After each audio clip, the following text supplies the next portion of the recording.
csontparti játékosa, Numel. Meseszerű a történet, vagy legalábbis kalandos, ahogyan ide került Magyarországra, illetve ahogy aztán Siófokra igazolt. Elefántcsontpart egy nyugat-afrikai állam a Guineai öböl partján. Az ország nemzeti 11-e 1992-ben megnyerte az Afrikai Nemzetek Kupáját. Innen származik többek között Kolo Touré vagy Didier Drogba. És itt született 1988-ban Jean-Paul Nomel is, akinek az elmúlt időszakban különös fordulatokban bővelkedett az élete. Baráti hívásra elhagyta háború sújtotta hazáját, ahol már az első osztályban játszott, és Szegeden kezdett új életet a ranglétra aljáról, az SVS Gyálarét, majd a harmadosztályú Kite Szeged játékosaként. Aztán a múlt év végén December 31-én lejárt a kölcsönzési szerződése a szegedi Kitével, és akkor kezdtem el gondolkozni rajta, vagyis közösen a Jean-Paullal, hogy talán jó volna lépni egy első osztályú, akár másodosztályú csapat irányában, és az interneten megnéztem a különböző csapatok honlapját, ő ideadott nekem telefonszámokat, és akkor így egyenként felhívtam őket. Megcserent a telefon, bejelentkezett egy hölgy, ugye menedzsert képvisel, és van egy tehetséges játékos, szerintem Magyarországon NB1-ben megállná a helyét. Ezt elkezdtem érdeklődni, és akkor a hölgy egy kicsit zavarba jött. A hölgytől kezdtél érdeklődni? Igen, hát ő hívott engem telefonon. És miért jött zavarba? Hát, hogy ilyen szakmai kérdéseket tettem fel, majd megkérdező a menedzsert, majd a menedzsert így úgy, és akkor 2-3 ilyen telefonváltás volt, mert mindig letette, akkor megkérdezte a menedzsert, akkor visszahívott, mert nem volt ott mellette. Milyen szakmai kérdések voltak ezek? Hát, hogy milyen poszton játszik, mi az erőssége, taktikailag egyékes játékban, pozíciós játékban, mivel hol lehet használni. Egyéb ilyen kérdések voltak, és akkor a hölgy a végén megadta magát, és azt mondta nekem,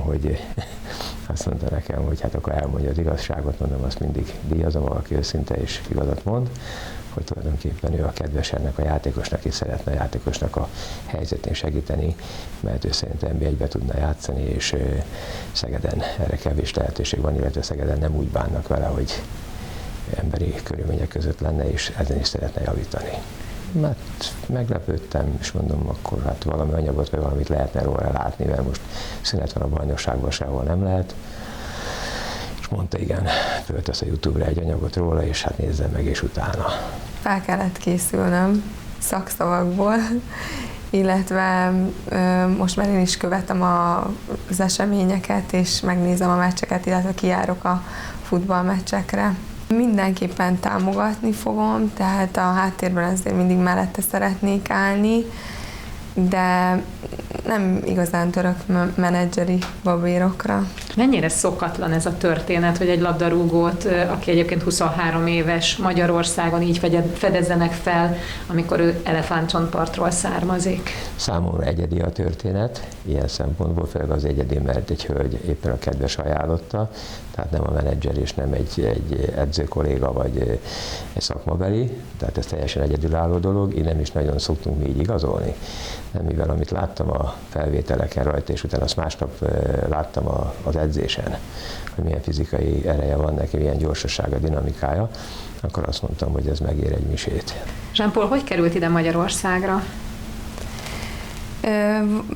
Szegeden él egy ismerős, akit gyerekkora óta ismer, úgymond a menedzsere,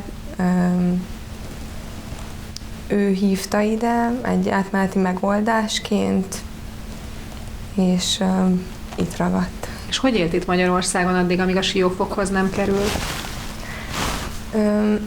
Amikor én megismertem, akkor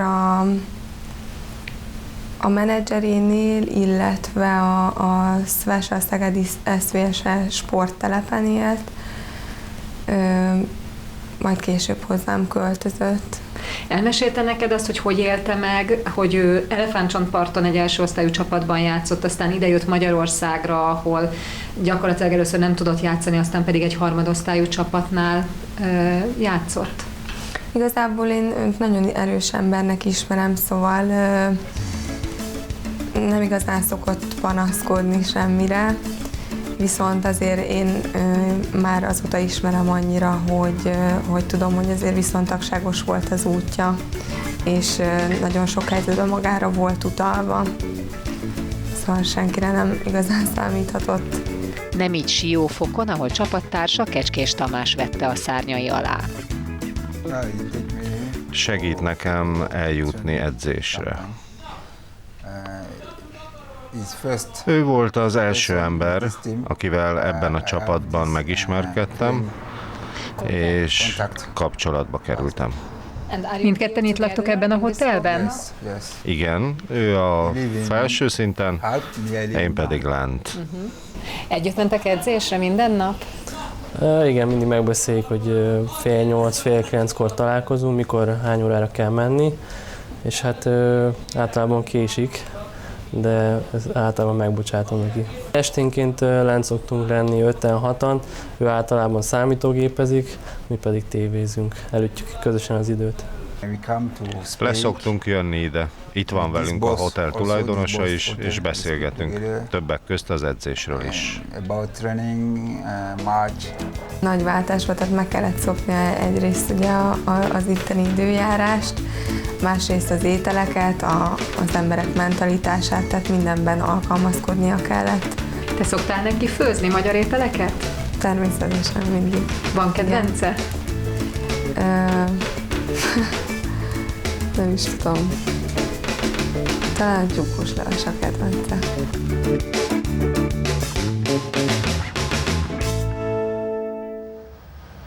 Mire képes az élet, meg egy szerelmes hölgy. Neked már személyes tapasztalatod is van Nomellal kapcsolatban, itt említetted, hogy... Igen, hát játszottunk velük edzőmeccset, valóban az ismeretlenségből került oda, egy nagyon jó felépítésű, igazi center játékos, hát azért neki még az NB1 még egy pár meccsnek el kell telni, mire elkezdi úgy igazán beverekedni magát a csapat, meg gólokat rúgni. Vannak azért hiányosságai természetesen, de egy nagyon jó mentalitású srác, az lehetett látni már azon a mérkőzésen is, amikor egymás ellen játszottunk. Nekünk hál' Istennek nem rúgott volt, úgyhogy meglátjuk, hogy mi lesz belőle. Minden esetre tiszteletre méltó, én azt gondolom az is, ahogy megpróbáltak olyan helyre kerülni, és megpróbálta barátnője mindent elkövetni annak érdekében, hogy felkarolják őt. Ugye ő az NBA-ron nagyon eredményes volt. Igen.